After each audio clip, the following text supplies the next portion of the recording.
Hi, it's Mr. Skelton, and I want to talk to you about getting the bow ready for playing. There are two steps that we have to do pretty much every time we're going to play, and then one that happens after that's sort of to prepare the instrument to put away. So the first step is to tighten your bow to the proper tightness. Now, hopefully, when you take the bow out, it's already on the looser side. Loose is good because then it makes the bow last longer. It's kind of in a relaxed state. And when it's loose, if you're looking in the middle of the bow, the hair should be really close to the stick. On most bows, it'll be touching it. On some, it might be a little bit away.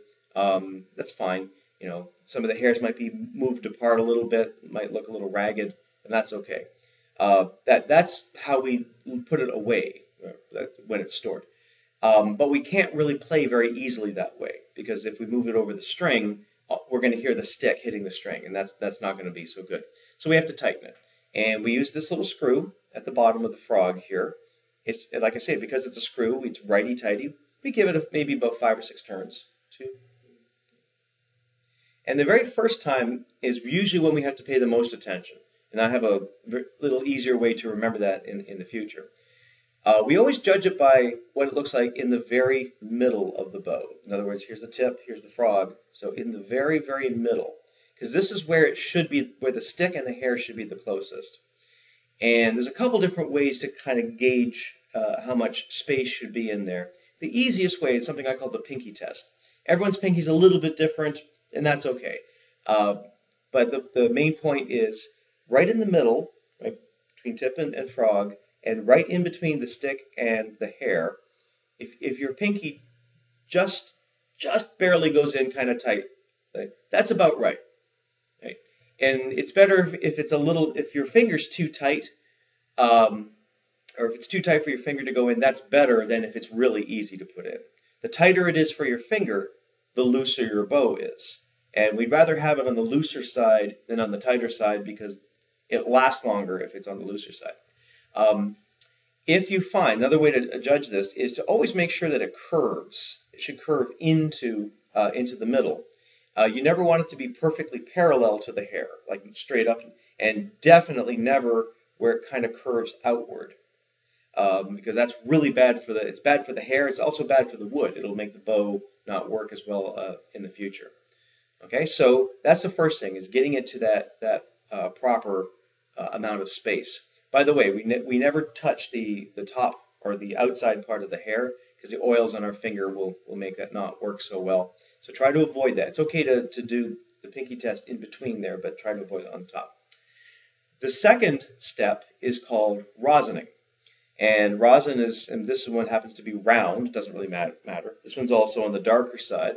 Some of yours might be square, rectangular, it might be just as dark as this, it might be lighter.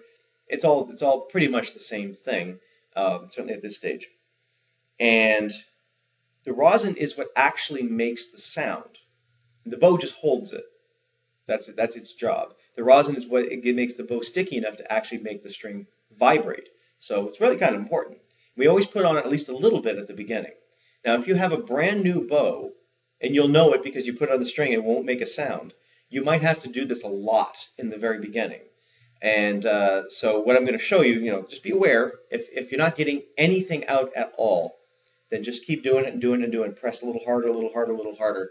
The rosin is good when it starts getting dull, a little scratched up a little bit. It doesn't need to be like really gouged out or anything like that. If you want to, if it's really shiny, you can take a little tiny bit of sandpaper, like light sandpaper or an emery board, something like that to dull it up.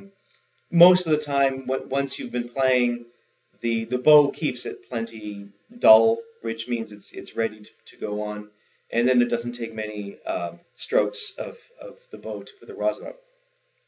Now, it's not rocket science to put rosin on the bow, but there is a way that will help develop really good bow technique while you're doing it, and it's like perfect time to do it.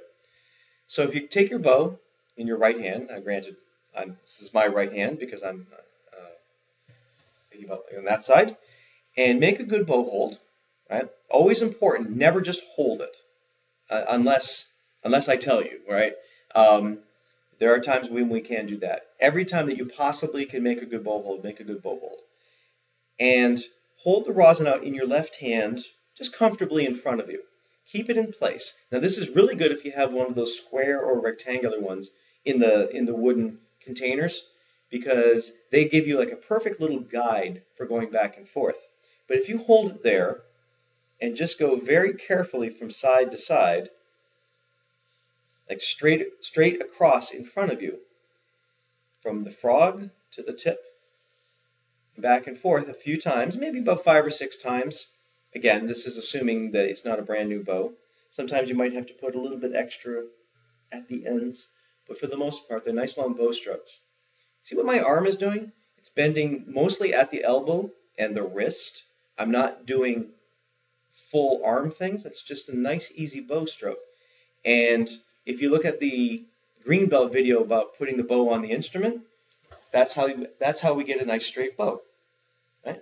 I'm just holding it just comfortably in front of me, in place.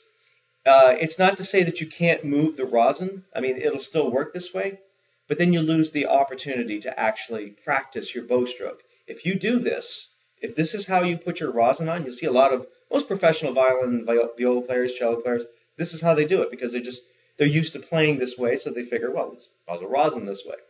So if you use this as a warm-up activity, you are rosining and practicing at the same time. What more can you ask for? Okay, so again, it should take maybe 5 or 6 strokes back and forth, and eventually you get a feel for whether you need more or not. Once you have a certain amount on, you don't need to keep adding it as you're practicing. Maybe the next day, maybe do 3 or 4 more before you play. It does stay on. There's always at least a little bit on there. Now, let's assume that we have practiced for a little bit. It's time to put our bow away. We have to loosen it. Can't put it away in playing tightness, right? Just like you can't put a violin or viola away with the shoulder rest on. You can't put a cello away without putting the end pin back in, right? These are just things that we have to do. So we take this little screw. This time we turn it to the left, which is counterclockwise, looking at it, this way. And I want you to remember the number 5. And you're going to turn it 1, 2, 3, 4, 5 times. And whatever it ends up is going to be just fine. Okay? And then you don't have to always keep track of, is it tight enough? Is it loose enough? Is it tight enough? Is it loose enough? Because the next time you take it out, you just go, oh, I go to the right 5, 2, 3, 4 times. Time to put it away. Turn to the left. 2, 3, 4, 5 times. Okay? It takes a little getting used to. For some people still may not know their right from left, as far as, especially when things are spinning, the clockwise, counterclockwise thing. So you might get used to that a little bit, but for the most part, it's just like any other thing that you turn as a screw. So it's not essentially very complicated. Right? I hope that helps, and please subscribe so we can get more of these videos. Thank you very much.